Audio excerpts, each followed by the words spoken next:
اعوذ باللہ من الشیطان الرجیم، بسم اللہ الرحمن الرحیم۔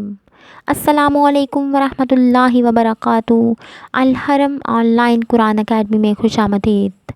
آج میں آپ کو قرآن و حدیث کی روشنی میں اپنے رب پر بھروسہ رکھنے کے متعلق بتاؤں گی، لیکن اس سے پہلے میں آپ لوگوں سے گزارش کروں گی کہ آپ لوگوں نے اس پر عمل کرنے کی کوشش کرنی ہے، اور اس کے ساتھ ساتھ اپنے دوستوں میں سے ضرور شیئر کرنا ہے اور ہمارے ساتھ صدقہ جاریہ کا حصہ بننا ہے۔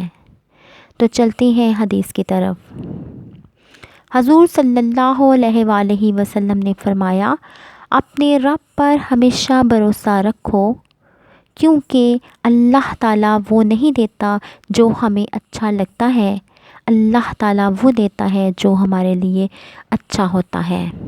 اس لیے ہمیں اللہ تعالیٰ کی رضا پر راضی اور خوش رہنا چاہیے، اور اس بات کا یقین رکھنا چاہیے کہ اللہ تعالیٰ جو کرتا ہے اس میں ہمارے لیے بہتری ہے، چاہے ظاہری طور پر اس میں بہتری نظر نہ آ رہی ہو، لیکن حقیقت میں اللہ کے ہر کام میں ہمارے لیے بہتری ہوتی ہے، لیکن ہمیں اتنا شعور اور عقل نہیں ہوتی کہ ہم اللہ کی حکمت اور دانائی کو سمجھ سکیں۔